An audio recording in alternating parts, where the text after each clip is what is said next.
How's it going, everybody? You are listening to the Music Production Podcast. I'm your host, Brian Funk. I make music as AfroDJMac. And today, I have on the show Francois Benner. Francois makes music as Roisner. And this is really the podcast of kind of a cool story. I've been working with Francois for about a year and a half now to create this collection of Ableton Live instruments made from ancient instruments, like really old prehistoric instruments, some of man's first instruments. So Francois recorded these instruments that were the collection of Guy Thevenin, which is an extraordinary collection. You can see some pictures on the show notes. I've got links of just some of the earliest instruments. Some of them are percussive, some are flutes, some are stringed. Some you don't even know how to describe. They're almost designed to mimic animal calls. And they're really interesting. Some you put water in and they make all these like weird natural sounds that are really tied to nature, which is really kind of cool. Like I'm always talking about making my music more organic, and this is a really nice example of that. And what he wanted to do, Francois, is he wanted to take these sounds, have me make them into Ableton Live instruments, and then write an album using those samples and instruments. And that's what he did. And he just released it. It's called Rhombes Timber 25,000 BC. And it's a really interesting album of like soundscapes, atmospheric things, very ambient, I would say, and cinematic. But it's really like transportive. I've always think is what I tell him. This is like a real transportive sound. Like every time I listen, I feel like I'm going somewhere. And it has a lot to do with the quality of these instruments. So we put this whole collection together into an Ableton Live Pack called Ancient, which is now available for my Music Production Club members, or you can buy it on my site. And it's just a really awesome collection of 104 Ableton Live instruments. Some are drum racks, some are melodic, some are just sliced samples that you can use in your own music.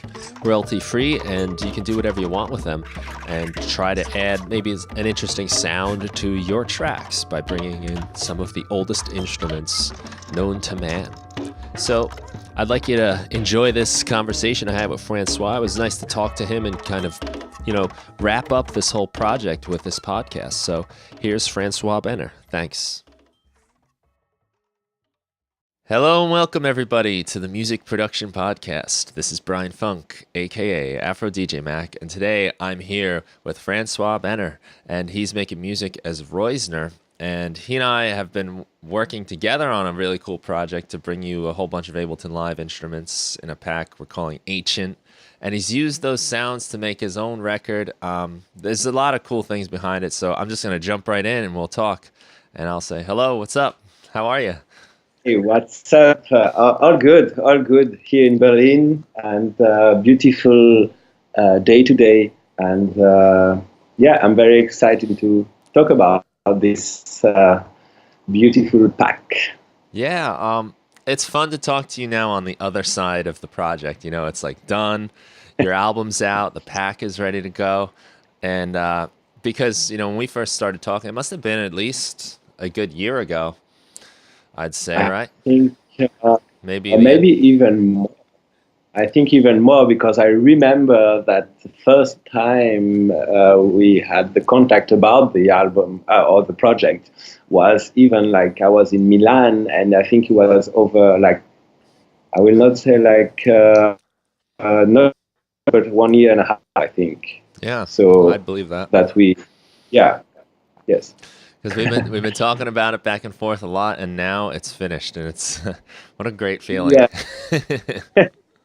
Yeah, it was quite a long process, but very satisfying. Yeah, and I didn't really know where I was going, but I have to say that I just follow the feelings, and I was following you like since a long time, and I just decided to.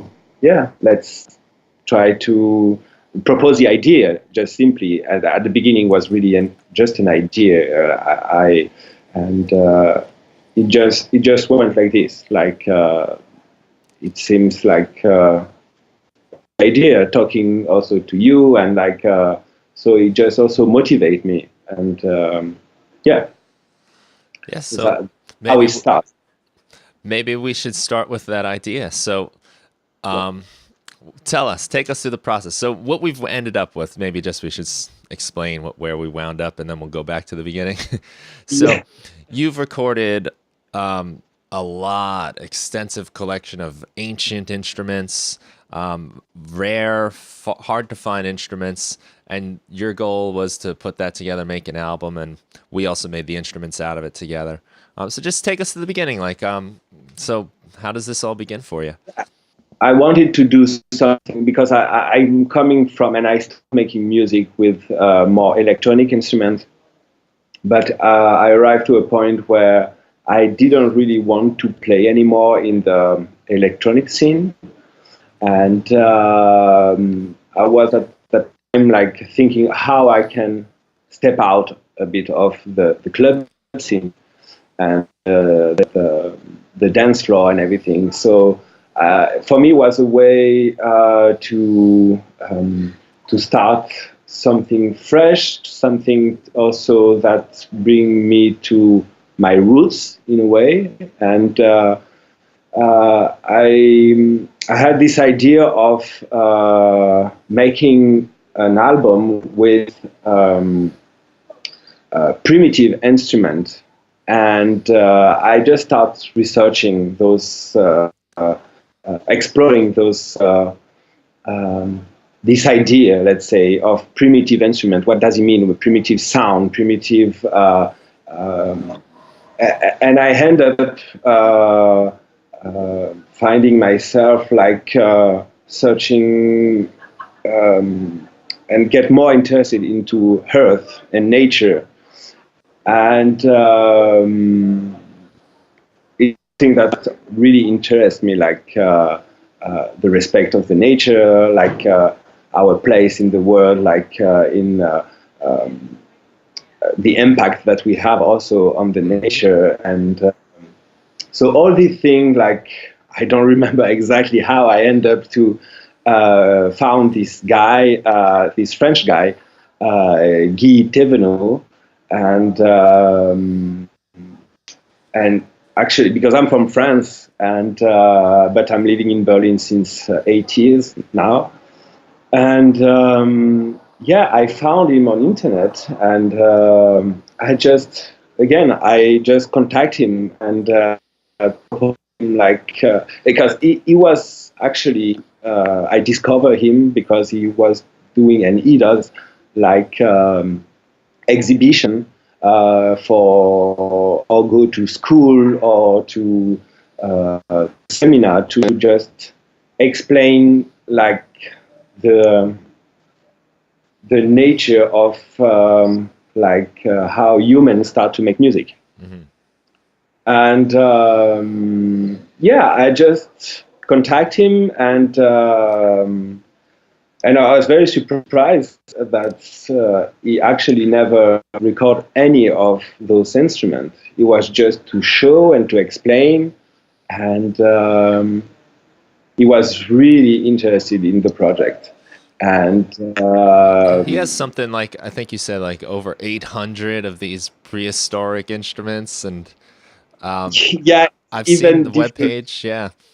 Yeah, it's very difficult to quantify even like and how like, many.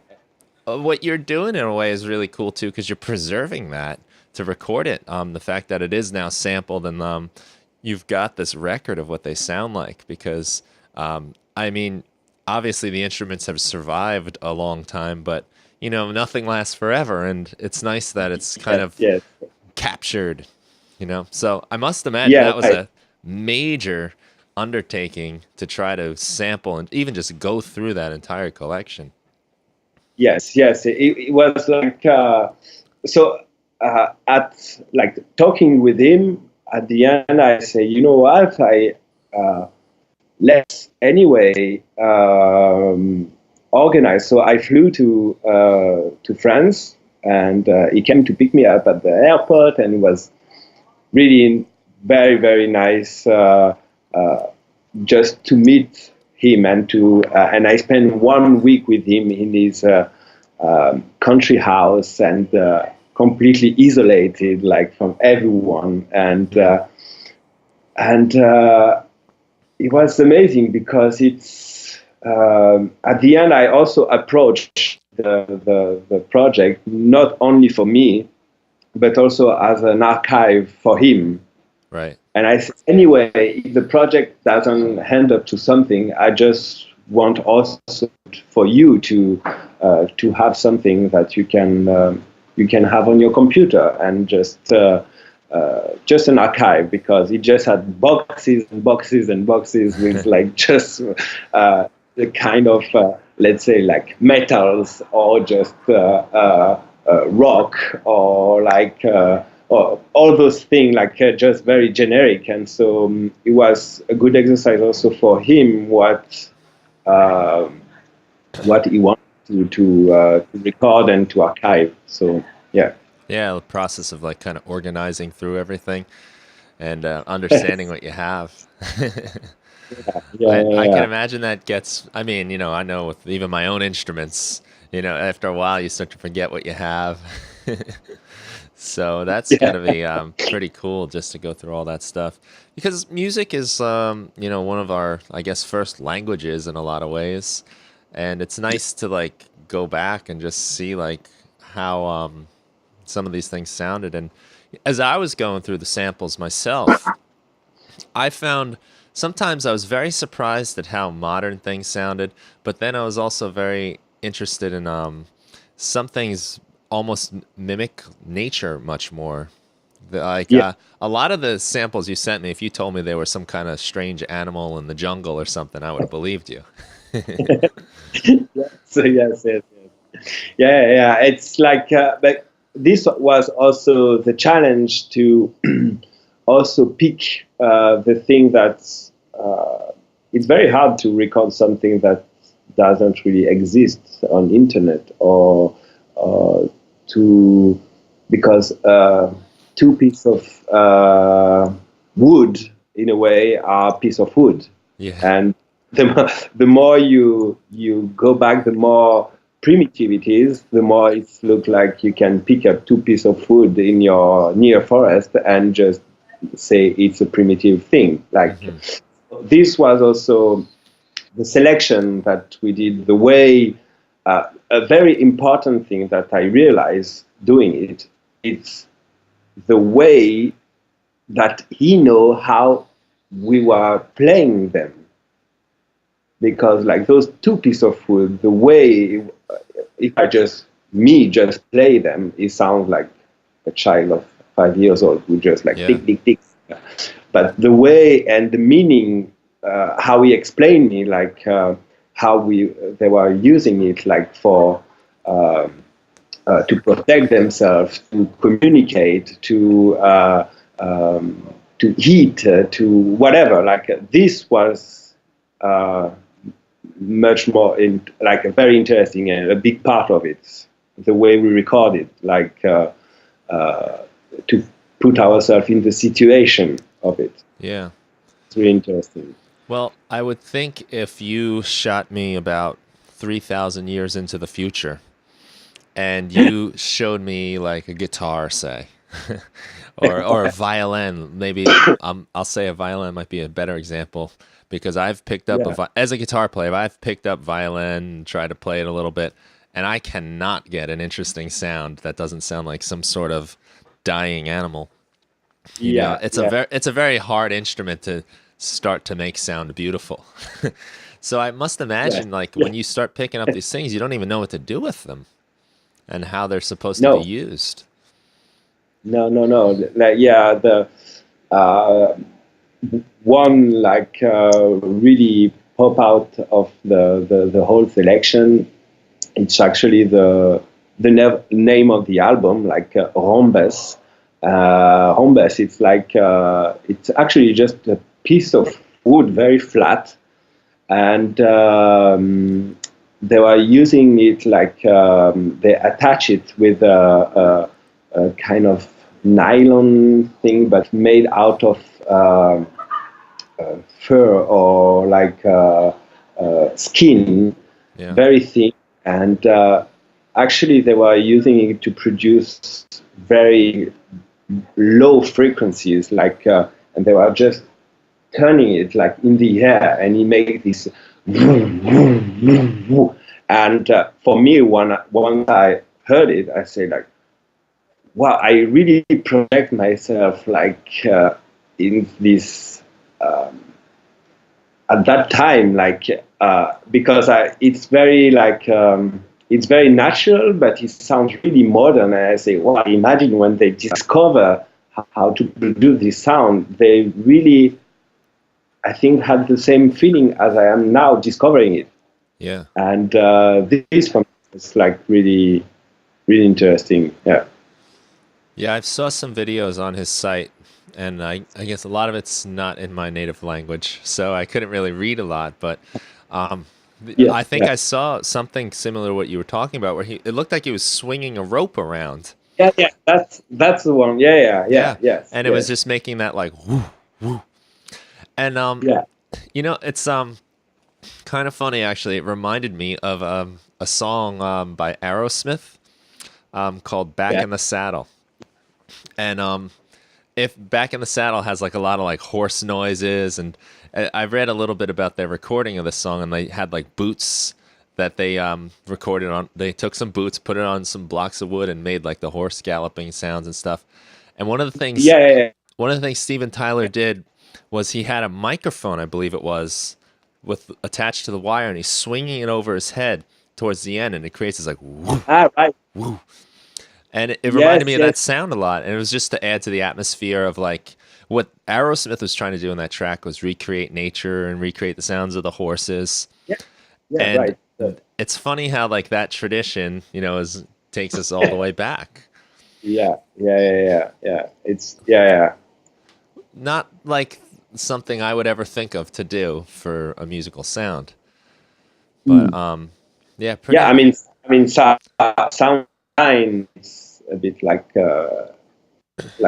I'm really interested of sound design, and it's like for film and everything. Those are kind of techniques that you kind of rely on, Yeah. to recreate, or like natural elements. Right. Yeah, I noticed a lot of the sounds do sound almost like insects or animals, and some of them Yes. had like almost like water sounds. It sounded like you were pouring water through things. And Yeah, because you realize like it was really. I mean, this doesn't the form. It's still the same thing. It was about communication and expressing something, and we are still doing the same thing, Yeah. trying to express something, an emotion, a desire, a need, or whatever. And at that time was maybe much more based on the necessity of eating or not dying, for example, or Right. protect yourself. But I can't, like, it's really, for me, it seems very, it's really similar now. I mean, this doesn't really change. Yeah. Yeah, funny how that thread kind of takes us through our entire existence. Yes. Yeah. Yeah, it must have been a fun experience for you to kind of understand that as you're exploring these different instruments. And as I was using your sounds, that was something I tried to preserve a lot of the character of them, and let people have Yeah. kind of like, because sometimes some of the samples you send almost sound like we're just kind of figuring this instrument out and playing with it, and some are more like almost like a performance. And it was fun to Yes. find the bits and pieces that are useful for us, today in our kinds of music. And Yeah. like it was pretty cool how you've got all these strange scrapes and grinding sounds, and then there's like a little like kind of natural like I said, like water, and you put that all together and you get this really nice like rhythm going. Yes. It's like for me was like at the same time, while doing the recordings, I was trying to, compose, like to prepare the ingredients. So Right. I knew for some of them of the instrument, I will prefer to have like him playing some grooves, and I will keep it like this. And some it make more sense just to have a one-shot thing that you can really stretch or make it even shorter, or like to play with as to granular things, or like so. So yeah, I try to keep in mind, of course, like try to cover everything that I will need to develop, and then that's why then you gave also the final touch, let's say, to expand those sample and to create like more, to have more, let's say, to be able to do more melodic content out of it. Right. Yeah. Yeah, that's something I'm kind of excited about, is that, so you've taken all these sounds and we've made some instruments. Now you've got your album, right? And now Yeah. so many other albums, so many other songs and tracks can come out of that. And where I think you were pretty loyal to using these different sounds throughout the whole record. It'll be nice to even hear how somebody might take, as you said, like the dance floor music, and just throw in like some of these little percussive elements, or some of these like strange animal call instruments to just build some life into the tracks. Yeah, it's funny because I'm like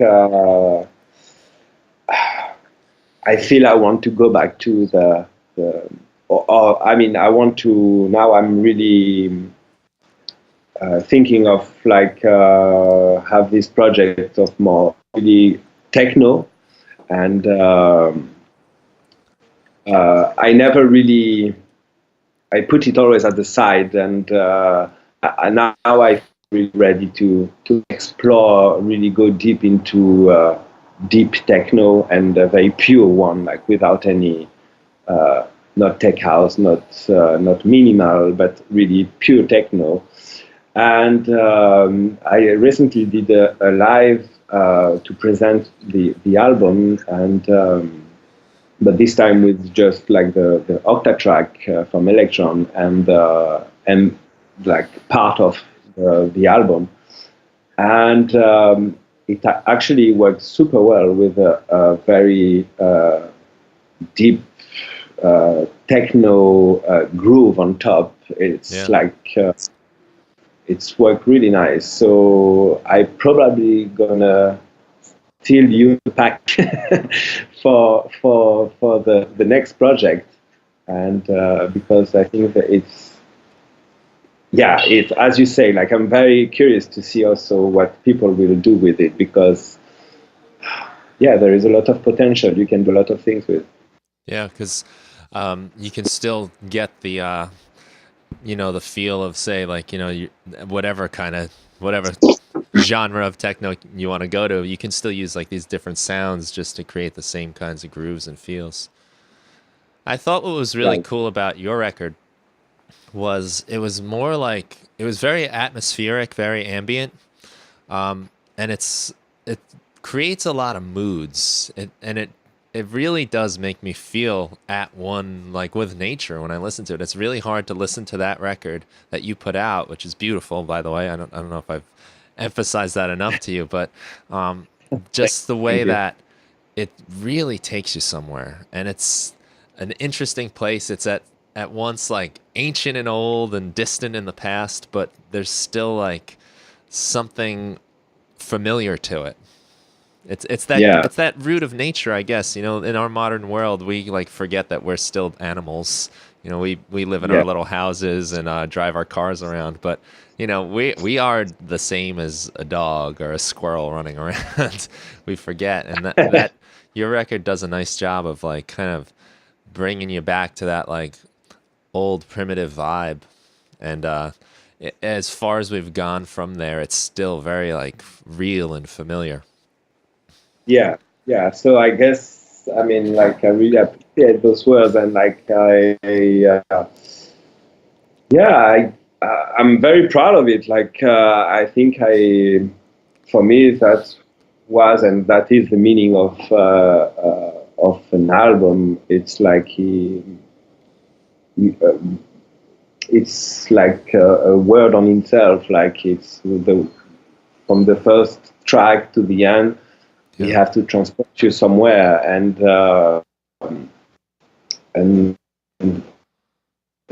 topic in mind, and this about like the yeah, we talk about the beginning or the of music, of sound and everything. So yeah, so this was really the idea. So it's good to hear that.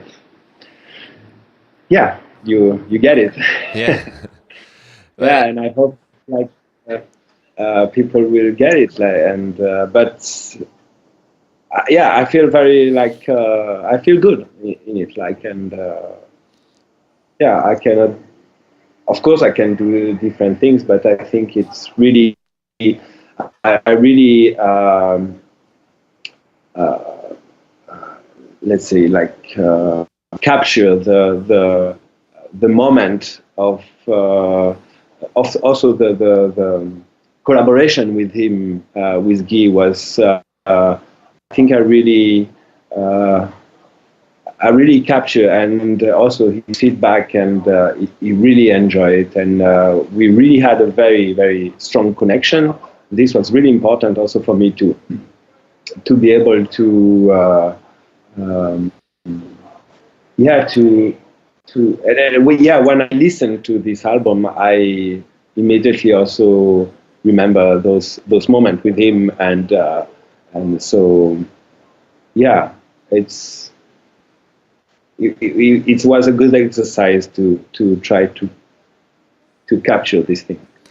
yeah, it's almost like a study, I guess. Like it's like a master course you took in, the ethnomusicology maybe is the term, where you're digging deep into our own Yeah. history. But what I like about it a lot, and what was fun for me too, playing around with the samples, was you got to like use it. You put it to work.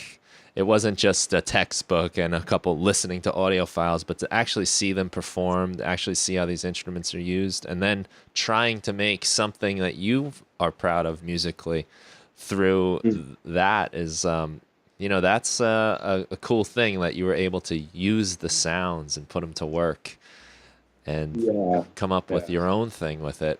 And it's amazing that like these instruments that have been around for so long are still getting their use and still coming together and producing something new. Like I feel like your record, it doesn't sound old, it doesn't sound dated or anything. It's really fresh sounding, very yeah, moody, cinematic, I think is a good way maybe even put it, where it's got a lot of emotion behind it. yeah. It's like yeah, the visual. It's something that when I did like the present 2 weeks ago,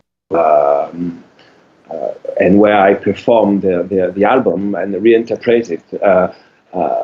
Like a painter came to me and he said, like at the end, he said, "Yeah, it's really a trip. Like, you close your eyes and you really imagine things." And coming from a painter, it's like what you expect better. Like, it's exactly this thing. Like, it's you imagine words Yeah. and visualize like things seen, and color, and situations, and yeah.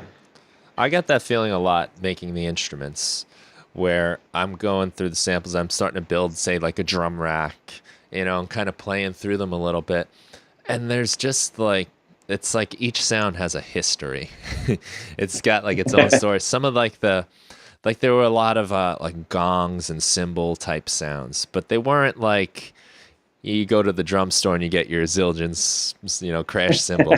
It was this kind of like, it was like such a story in the whole like ringing out of that one cymbal. It's just the way it, I don't even know how to explain it. I think you just have to listen. But like as you start putting these sounds together, all these different vibes and feelings, and it was really fun for me to explore those sounds and just hear how they like create vibes. And some of the little like you know, as I was making them, I'd make little like kind of beats and doodles, musical doodles, and coming back to them, because this, as we said, this has been such a long process. You know, it might be like 2 months Yeah. off before I came back to it, and just playing them back, I'm like, wow, like, you know, that was just something I did just to test out the instrument, but man, it really has like this feeling behind it. Yeah, yeah, And yeah. This is yeah. This brings the thing of like the experience, and to take time of preparing your sound, choosing your instrument. Like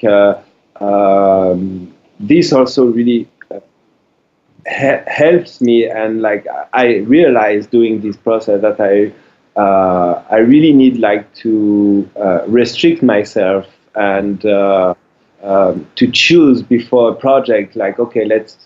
It can be the same with a guitar, a piano, or whatever. This is really important, I think, to create a mood and to. So this like really bring the importance of preparing your ingredients and from the beginning. right. And uh, and I think this is where also in your packs and like the products there is always also this thing, and that's why I was attracted by it, and I feel it was like you are the right person to do it, because you always I think you always have this in mind, like to choose something and to get the most out of it, but you choose it because of a certain color, because of a certain aspect of it, like and yeah, this was also the idea. Yeah. Well, it's very easy these days to decide you're going to have every single flavor and every single ingredient in the world in your music. But Yeah, maybe just to use the ingredient metaphor, like a chef, before they would cook exactly. something, they gather their ingredients and put them down, and that's what they're working with. They're not Yes. going to the supermarket every 3 minutes. They're not going in back in the fridge, and they're not pulling this. Oh, let's throw. Hey, why not garlic? You know, like they pick their set of tools and ingredients and go. And I think like This was just it for me. yeah, because like if you think about making Yeah, a meal, you can't put ketchup and mayonnaise and garlic and you know every spice in the rack on your food. It'll be terrible. yeah, But sometimes we try to do yeah, that with music. We try to get every single thing. And what's nice yeah, about your record is you allow the instruments to breathe and just be there. And these sounds are important to actually just kind of experience on their own. You don't always need to douse it in every other sound. And it's nice yeah, listening to your album to just, you really get a sense of these sounds and the feeling of the overall vibe that they create. yeah, yeah, yeah, yeah, yeah. It's yeah, it's exactly that. Yeah, but it also like it influenced a lot my way of working now, because I took this idea, and now it's pretty much the way I'm working. So it's Hmm. for example, I'm also a lot into modular sounds, and like but even like you can really get lost into those things and not making music. And I know what I'm talking about, because I have now like two big case of like modular, but I was more focused on like trying to fulfill the case, and and try to get like the best combination. But I just realized there is no best combination. You just, so now there is one, it's under the desk, one doesn't work, and I just try to use like I don't know. I decide like 10 to 5 module, and I just prepare things with that. Yeah. And restriction, it's for me the key. Well, I do the same thing with my gear. I try to have it so everything's ready to go at any time. And sometimes it's best when I just take what'll fit on my little desk right here and just work with that and focus. Because I think that's where the creativity comes. When you have too many things, you wind up, you're a chef that's trying to make Chinese, Italian, French, Mexican food at the same time, and it doesn't taste like anything. Right, Nothing goes together. So listen, I know time is precious as always, which is a funny concept, talking about this set of instruments from before time began. So I want to, be respectful of you and let you go back to work and get into maybe that techno aspect you're talking about now. Where's a good place for people to find you? Can you tell us where they can get the album, where they can find out more about the project, and even Guy's work? Yeah. So you can find me, and also I took this opportunity to launch my label, and so you can find me at Roisner on Instagram under Roisner Music, and on Facebook just Roisner. And for the label, it's Train of Thoughts, and you can find it on Facebook, the Facebook page, and Bandcamp, Train of Thoughts. So those are for now the platform I use, and soon I will also do some vinyl, but this is upcoming. But for now, the Bandcamp and Facebook page. Very good. I bet this record would sound especially nice on. Yes, I also forget on all the platforms like iTunes, Spotify, right, and all of this, so for streaming purpose. Cool, and I'll definitely put the links inside the show notes for this episode. I bet this album will sound really nice on vinyl when you get that going. Just analog, organic. I think it'll be a cool piece of music to listen to on record. It just seems to make more sense. Cool. Yes. Yeah. So this is, and also like if and people want to just give me some feedback or whatever on my page or Instagram or whatever, to have feedback from users, and will be, I think, like you, will be also very interesting to hear what people does with this pack. yeah, absolutely. I'm excited for that too. It's gonna be cool, I think. I know I've been having a lot of fun playing around with it, and it's a interesting, like, meditative experience to just hear these sounds and where we all kind of came from and all of that kinds of stuff.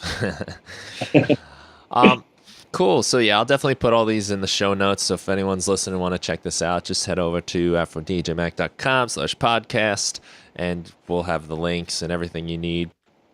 But cool. Francois, thanks so much. We'll say our goodbyes now and wrap up afterwards. But thanks for your time. Thanks for reaching out too. That means a lot to me that you decided to ask me to work with you. So I get to see this behind the scenes stuff. As a sound designer myself, it was a blast just to hear these sounds and then try to make instruments out of them. And some of them are, true to the actual sound, and some of them take it to like a whole different world. So it was a blast, and I think a lot of people are going to really enjoy this. So thank you for your time. Thanks for making this. And I feel like we have so much more we can talk about too. Maybe we can do this again sometime. Yeah. We definitely can go further and maybe do some other project together, and I really, really appreciate working with you, collaborate with you, and yeah, great. I really enjoy it too. Okay. So we will call that a wrap. Thanks everyone for listening. Please check out Thank you. Francois Benner and his project, Rhombes Timbers. You pronounce it Timbers? I should have asked you this earlier. Yeah, those timbers. Because Yeah, I think of, like, you know, we would say timbre, like talking about instruments, but we would say timber talking about like wood and nature. So it's like kind of a fun wordplay. But yeah.